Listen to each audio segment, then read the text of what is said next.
Yes, my people, it's your boy LP Coach, and I'm back with a video. I told you I'm gonna be consistent on the come. Wait for that. Hey, why? But yeah, listen, I told you man's gonna be doing this thing consistently. But yeah, man, you know what, man, loosen up the shoulders. You see when you start up these things, yeah. Like obviously, man, just be apprehensive, make sure I'm doing this. I'm not tech savvy guy, so man's doing whatever, and the man sitting there and talking like a news reporter. But the man them know me. Yeah, when the season starts, you're gonna see me on other pods because I can do the formal thing and I can get wild too. So that's what you get with me. You get both sides. You get me. I can do the little one and then I can switch over. But as you loosen up and get into this thing, your man will see more about what I'm about because I don't just talk nonsense. You get me? Pure facts I'm gonna come with. You get me? But yes, today I'm going to talk about the new Premier League season. Yes, the new Premier League season. They have this new coverage thing that's going on, so I want to talk a bit about that. Also, as well, I'm going to talk about Marcus Rashford and Jack Grealish, because you know what's been going on. They've not been talking and the stuff been going on over the years. So I'm just going to give my opinion and my reaction to what's been going on recently. So yes, don't forget to like, comment, share, subscribe, all of that good stuff. And yeah, let's just dive into the show. So we know this season the Premier League have got a new little coverage thing that they got going on in terms of like how they're gonna present the league, innit? So it's gonna be a bit different. It's gonna be a bit like what they do NFL American style. And it seems like because American, I don't know if the World Cup has something to do with this, I don't know. But since the World Cup has been placed in America, we're seeing all these competitions and everything, and everyone's heading over to America, and everyone's taking all the Americans' ideas, and there are quite a few American owners in the Premier League. So this is maybe why we're seeing a lot of these things now. But moving on, yes. So the new Premier League changes. So what we're gonna see in the Premier League, we're gonna be seeing them on a touchline, doing halftime interviews in the boardroom, in the boardroom, in the dressing room, on the training pitch. What do you guys think of it? What do you make of it? Like, what's your thoughts of this more intrusive style of coverage, as you would say? Because it's £6.7 billion that's going into the Premier League, and some are arguing that with the wages consistently going up and how they're going to compete with the wages and the players' demands and the quality of the whole game and how they're going to keep evolving it. And for me, if I'm giving my personal opinion, when you're understanding the business side of it, man got to take in consideration, because as a fan, we like the good stuff, but then we like to moan too much without really understanding why we actually like the good stuff in terms of what we're watching as a product, in terms of the Premier League. And all the stuff that we're watching, everything that we're seeing, it costs money. And we're in a new age now with social media, we've got to market and capitalize things in a bit different. I'm sure probably when the Premier League started in 1992, there was probably a lot of questions, and people was probably asking, "Oh, is this gonna work?" and whatnot. But look what it's turned out to be. I'm sure there was questions about the. I'm sure there was questions about. I'm sure there was questions about the Club World Cup. I'm sure there was questions about also the Champions League format and how that changed. But let's see how it goes. Let's see how it goes. In my personal opinion, I kind of like it. Like, we've kind of seen it in the Club World Cup, and we saw it a bit. We've seen it a bit in pre-season when the players are coming out and doing the high-fiving and getting involved. And you know what? When you bring the kid along to the game, like sometimes, especially in England with these cold weathers and sitting down there just watching the game in 90 minutes, it's going to be important as a family and as people when you go out to get the experience of the whole club and actually go and enjoy the whole game as an entertainment rather than sitting there watching a game of football, which is also entertaining. But I also feel that these added elements, I don't think there's no harm to them. I think it adds to the experience. I think it adds to the value of the game, and it gets more people involved. Do you know what I'm saying? Especially from a family perspective, because sometimes there's people that don't really want to go. They don't like football. You know what I'm saying? People don't like football, but they rather just go out and just, oh, it's a motive or there's something to do. So it's going to be good. It's going to bring the game in more money. And the only thing that I'm questioning about it, yeah, the only thing I'm a bit is like in terms of the, what do you call it? In terms of how they're going to do the coverage in the halftime and all that stuff. Yeah? Because if I'm being totally honest, yeah, this is England, Ruben. Like, this is England. And you see when you're like in a heated game and there's a player on the sideline and maybe just got subbed and he didn't play a good game, Do you think he's going to be able to stand there and talk to you on the sideline while the fans are there doing their nonsense? Like, we all know how English fans are. They're going to dash coins. They're going to be saying all sorts of nonsense. We can hear them swearing on live coverage. So what do you expect when the mic is right there next to the pitch side, which is closer to the fans?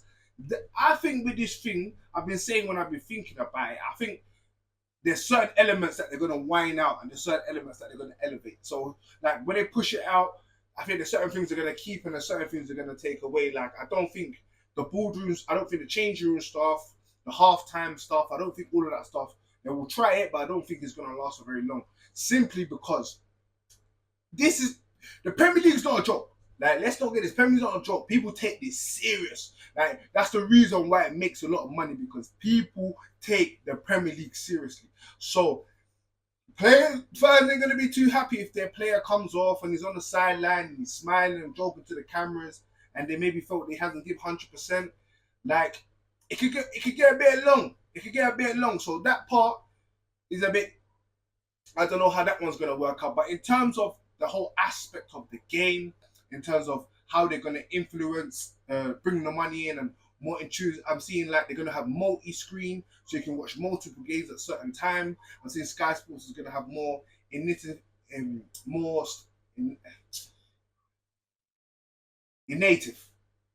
stuff. Was that the word? I don't know. But yeah, more stuff for the fans to get involved and be part of it. And you know what? As a content creator as well, that's talking about football and people that want to get involved and do stuff for football, it's going to be good. You know what I'm saying? It's going to be stuff for people to do, get involved, put content about. And this is the age that we live in now. And this is what we are working with. So for me, let me know what you think. Let me know what they should take out, what they should keep in. If you don't like it at all, like, tell us why you don't like it. Is it because it's too Americanized? And let's, even on that point, when you're looking at the American structure, cool, I do not agree with the non-relegation stuff and all that thing. But one thing I do have to take into consideration, especially when you look at the American format, is how so many people are interested in so many sports. When we look at England, okay, I know it's a small country compared to America, but the money that they make in NFL, in basketball, in baseball, in all sorts of sports, they make tons and millions, and some sports even trillions of pounds. But in football, in England, it only seems to be football. There was a survey the other day on Talk Sport. I see that, and I was talking about what's the nation's second favorite sport, and it turned out to be cricket. But when we look at cricket in England, does cricket really make that much money? Like, cricket is not generating the amount of money that football is. Players in cricket have to go to India to get that money.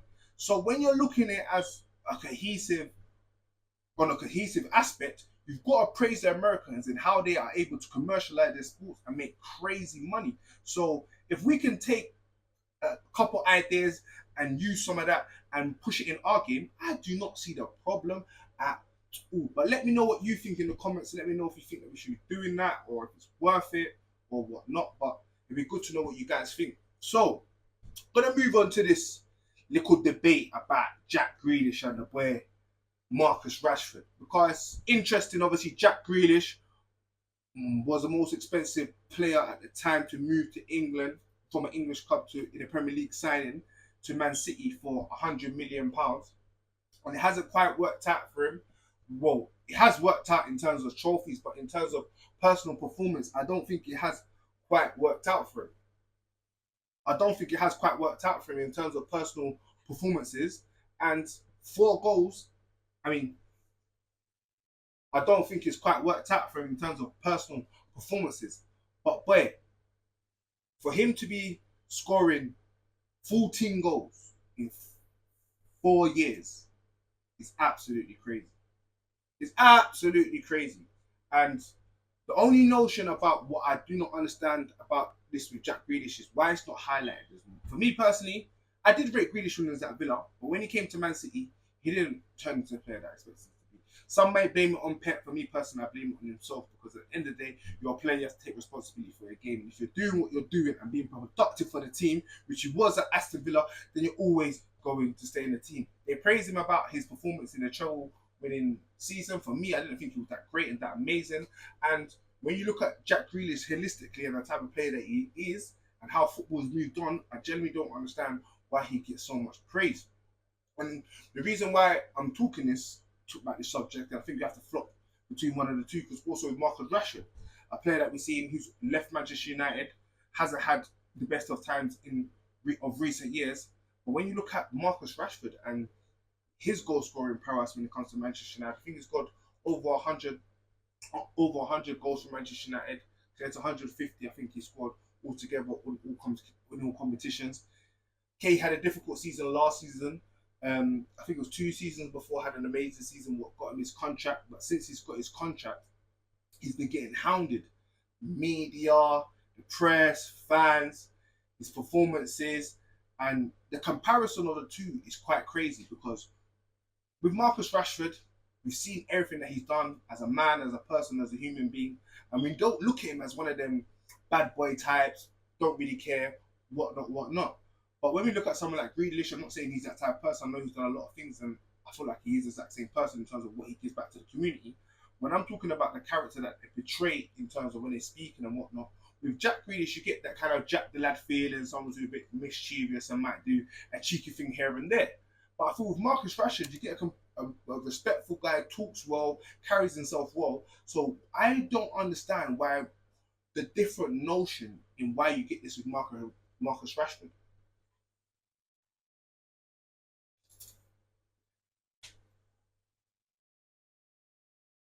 We saw, I think it was the other day, Dean Saunders. Dean Saunders talking about Marcus Rashford has to put down his car because there's a lot of people that hasn't they're not ain't got money or homeless or whatever. And you sit there and you think, wait a minute. Are you forgetting this guy fed how many kids, was fighting the government? And then you got Jack Grealish pulling up in a Lamborghini.